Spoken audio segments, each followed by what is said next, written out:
Bom dia, meu nome é Fabiana e eu sou engenheira de software aqui na Vetex e hoje a gente vai fazer o curso de Site Editor e Conteúdo.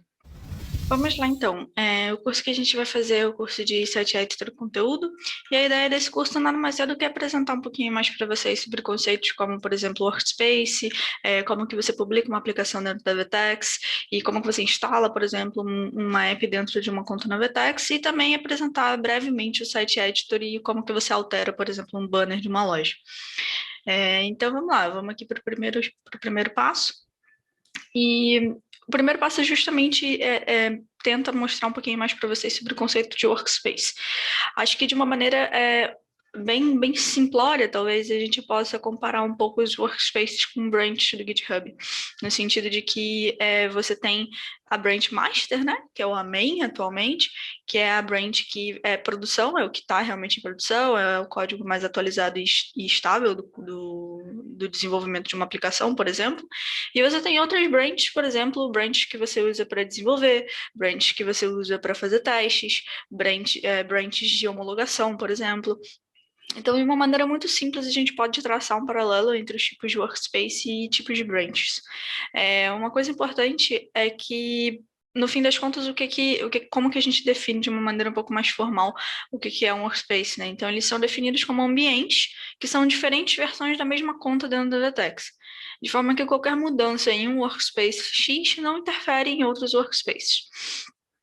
Além disso, os workspaces são isolados uns dos outros. E a princípio a gente tem três tipos diferentes de workspace, que são workspace de desenvolvimento, que é um ambiente onde você pode desenvolver aplicações em geral, você linka, você desenvolve, você instala, publica aplicações, e em geral é um workspace que você tem um pouco mais de liberdade do que você pode fazer nele, nas configurações que você vai fazer, porque aquilo que está acontecendo ali é mais a nível de desenvolvimento mesmo. E em geral você não lida com tráfego de clientes em produção. E uma coisa importante é que ele não pode ser promovido a master e não pode ser utilizado para teste AB.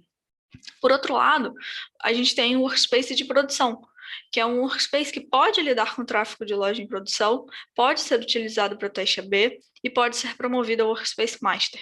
E, em geral, você não consegue linkar aplicações nele. Para que geralmente isso aqui é usado, né?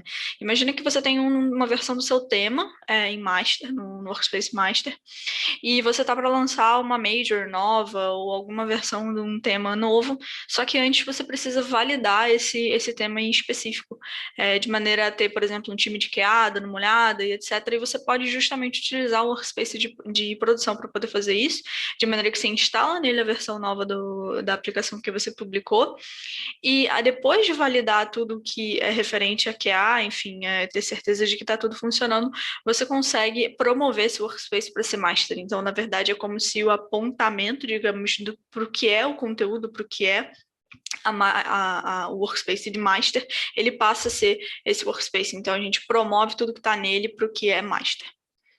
Então, o primeiro passo desse curso aqui é justamente mostrar para vocês como que a gente cria um workspace de produção, né?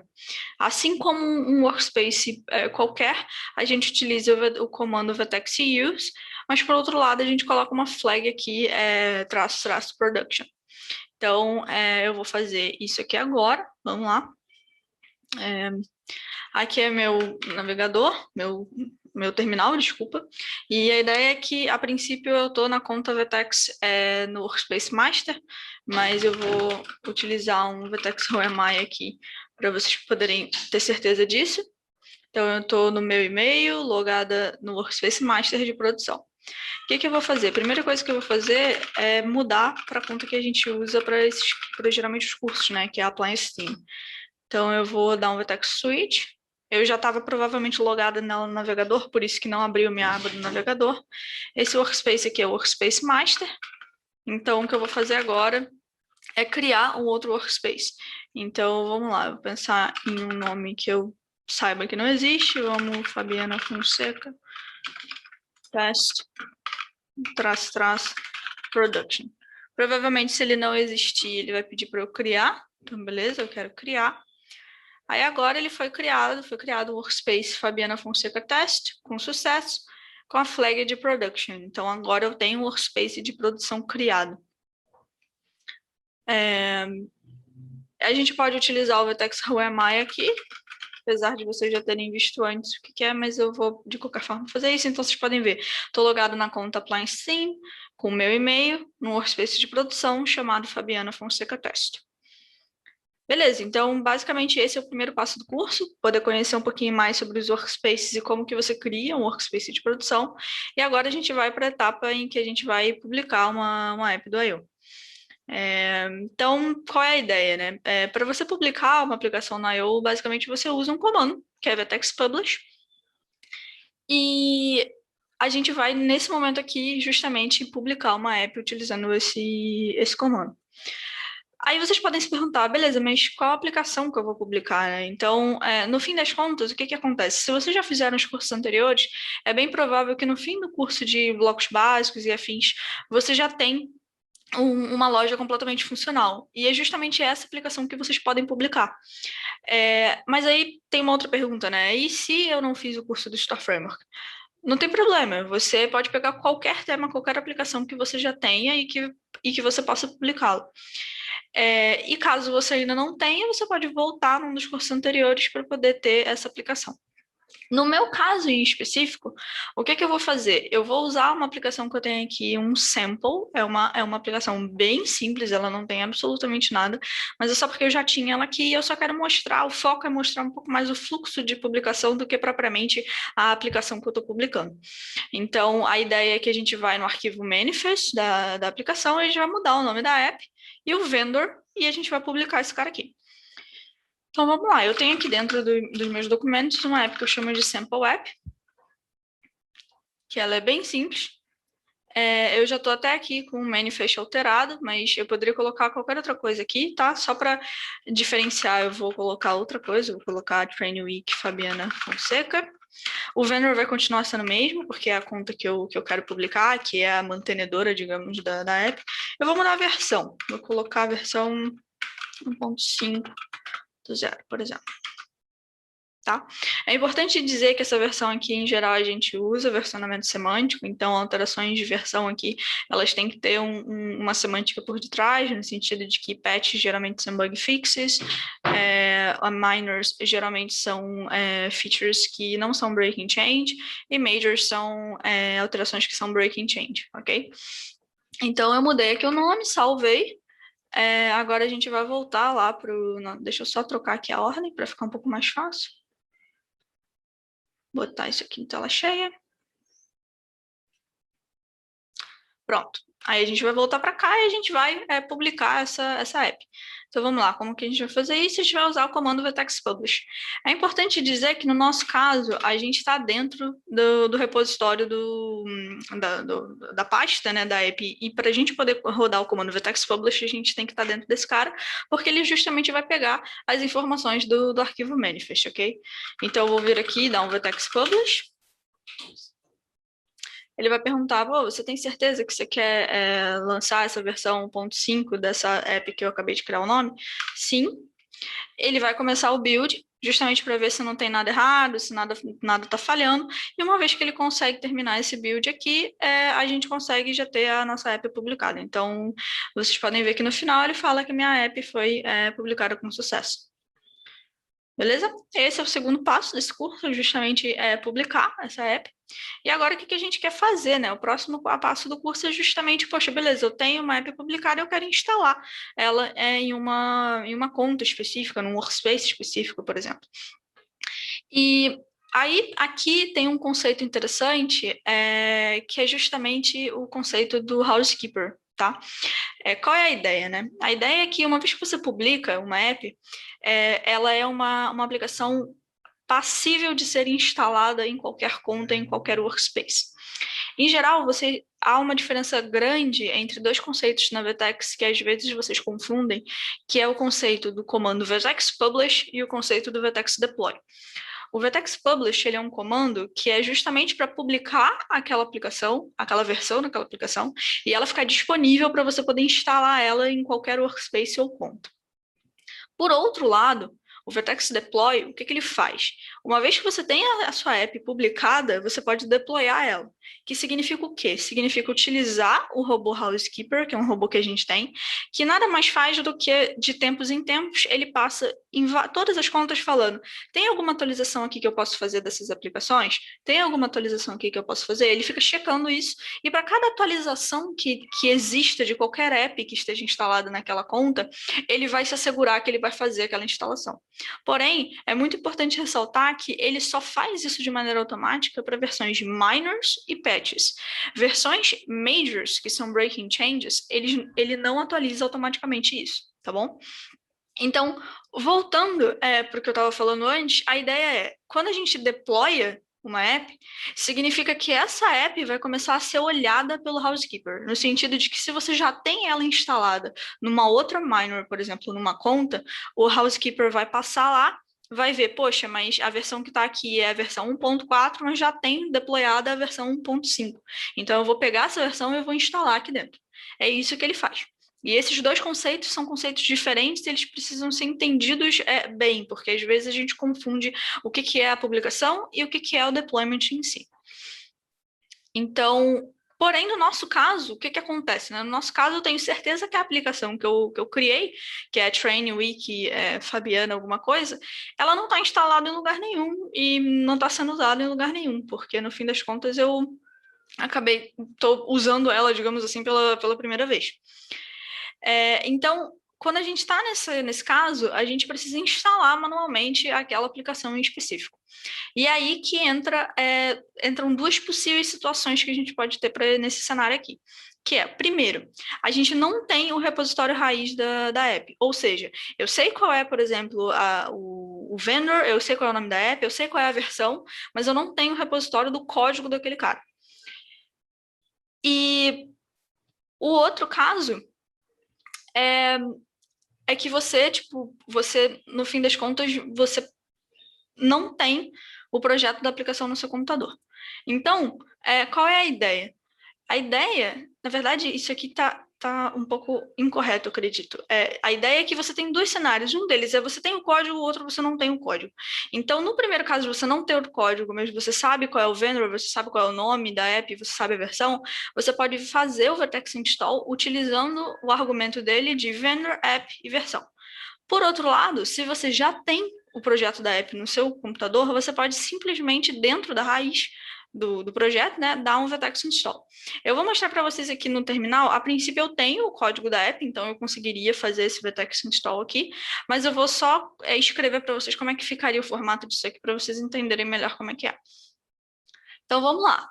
Eu continuo na conta Appliance Team, estou no meu workspace, e eu tenho essa app de sample aqui que eu já tinha mostrado para vocês. Eu vou copiar o nome aqui só porque é grande, mas a ideia é que eu quero só mostrar para vocês como é que é o comando. Então, eu teria, se eu não tivesse o repositório da app, tá? Eu daria Vertex Install, o vendor, que no caso é Appliance Team, ponto, o nome da app, a versão, que no nosso caso é 1.5.0. Por que isso funciona, né? Porque quando a gente faz a publicação de uma aplicação, essa publicação ela faz com que essa versão dessa app, seja uma versão válida e vá para um registro nosso de dentro do I/O, um registro de aplicações. Então, quando a gente faz isso aqui, o Toolbelt consegue puxar as informações dessa aplicação se ela existir. No nosso caso, a gente vai utilizar só o Vertex Install, porque, como eu disse, a gente já tem essa aplicação, tipo, o repositório, né, dela aqui. Então, eu vou dar um Vertex Install e pronto, beleza? Ele instalou dentro no caso, ele instalou dentro do meu workspace, porque é onde eu tô. Então, se a gente der um Vertex LS aqui, por exemplo, vocês vão ver que a nossa aplicação está aqui, 1.5.0, beleza? Então, é isso que esse passo aqui mostra como que ela fica instalada, etc. E agora a gente vai para o próximo passo, que é justamente apresentar o site editor para vocês e mostrar como é que vocês podem alterar um banner de uma loja. A princípio, isso aqui eu não vou, acho que é importante notar antes, um disclaimer aqui, que eu não vou fazer o passo todo, eu não vou alterar efetivamente a loja para evitar alterar o tema, mas eu vou mostrar para vocês como que funciona, tá? Então vamos lá. Qual é a ideia do Site Editor, né? O Site Editor é um painel que ele se encontra dentro da página de admin de uma loja, e ele permite que você altere as propriedades de blocos que você definiu, por exemplo, no seu tema, blocos do Store Framework. Essa página de admin, ela pode ser acessada através da adição do barra admin. Então, por exemplo, se a gente tem a conta appliance.myvtext.com, para acessar o painel de admin, basta a gente botar um barra admin e a gente consegue acessar ele.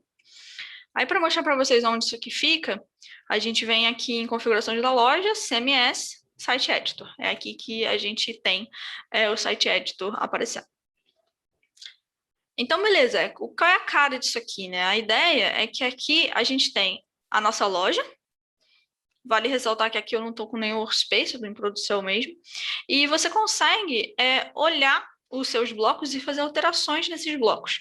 Então, vamos supor, por exemplo, você quer alterar o conteúdo de um rich text. Eu posso utilizar esse símbolo aqui de seleção, selecionar esse cara aqui, é um rich text, você pode ver que tem um texto aqui, então eu poderia mudar isso aqui e colocar Fabiana. A graça é que uma vez que eu altero isso aqui, eu salvo, como eu disse, eu não vou salvar, mas assim, uma vez que eu salvo, eu consigo ter essa alteração sendo refletida de maneira instantânea dentro da sua loja. Eu vou dar um Ctrl Z aqui só para a gente evitar isso. Mas a ideia, a graça do Site Editor é que você pega esses blocos, que eles têm propriedades específicas, e vocês podem, no fim das contas, alterar direto por aqui, salvar, e as alterações que você fez vão ser diretamente refletidas em produção. No caso, óbvio, de você estar alterando aqui e salvando, né? Então, vou voltar aqui, vou descartar a alteração que eu tinha feito. E, basicamente, de maneira bem simplória, é isso que o Site Editor faz. Então, além disso, óbvio, eu mostrei um exemplo simples do rich text, mas aqui você tem propriedades de vários blocos que estão definidos na homepage desse tema aqui, por exemplo. E a ideia desse passo aqui é justamente adicionar um novo banner para um carrossel. E a ideia é que imagina que, por exemplo, você vai ter uma data especial, que vai acontecer, eu não sei, Dia dos Namorados, Dia das Mães, alguma data especial, e você quer criar um banner para essa data que seja referenciado para uma landing page específica que você criou para aquele dia, com descontos específicos para aquele dia. E como é que você faz isso, né? A ideia é que você adicione, você pode usar o carrossel que já tem, por exemplo, adicionar um banner ali e referenciar esse banner para que quando a pessoa clique, ela vá para a página que você tem interesse. Então, como que a gente faz, né? A princípio, a gente tem aqui, a gente deixou um link de uma imagem, caso vocês não tenham uma imagem que faça sentido para ser colocada no banner, então vocês podem usar essa imagem aqui. Mas a ideia é que você pode vir aqui, por exemplo, na lista de imagens aqui, esse slider layout. Opa, foi mal. Descartar aqui. Vocês vêm aqui, foi mal, cliquei no lugar errado. Então, você pode ver que tem imagens aqui, a gente pode simplesmente adicionar um cara aqui. Então, a gente adicionaria, faria o upload aqui, por exemplo, de uma imagem. Descrições, a URL que você quer redirecionar para esse carinha. Enfim, a imagem para o mobile, já tem algumas configurações aqui que você pode colocar. E, no fim, você pode aplicar esse cara. Então, no fim das contas, o que vai acontecer? Vai acontecer que você vai ter um outro banner aqui, e você pode clicar nele para você poder referenciar e ir para uma landing page específica. É justamente isso que esse passo aqui fala. Então, a ideia é que aqui ele mostra um pouquinho mais sobre como que a gente pode adicionar, mudar esse cara aqui. Então, a gente vai lá, consegue botar a imagem, como eu disse, tem a imagem mobile, enfim, pode colocar algumas coisas. E, no fim das contas, você consegue ter essa alteração aqui feita. Vale ressaltar que aqui tem algumas variações em relação ao que eu mostrei, tá? Eu mostrei aqui uma lista de imagens, na verdade, ela é meio que um slider layout. A gente pode fazer um carrossel, digamos, utilizando o slider layout, mas há outras maneiras de fazer. Se eu não me engano, aqui nos prints a gente está usando um carrossel mesmo. De qualquer forma, a ideia ela é a mesma. A ideia é que vocês podem utilizar o site editor para alterar banner que fica aqui, adicionar, excluir, mudar a ordem. E no fim das contas você pode fazer com que eles referenciem ou você consiga ser redirecionado para alguma página específica uma vez que você clica nesses caras. A ideia geral é essa. Esse é o último passo desse curso aqui, então a gente terminou o curso. Caso você tope, você pode fazer um desafio que a gente tem para esse curso. Ele não tem gabarito, mas, enfim, talvez seja legal de você fazer. Então você pode finalizar esse curso. Uma vez que você finaliza ele, você pode continuar a sua track de conhecimento aqui dentro do Vetex.io. Do meu lado é isso. Eu vou parar de compartilhar e espero que vocês tenham gostado. Tenham um bom dia e aproveitem bastante os outros cursos. Obrigada.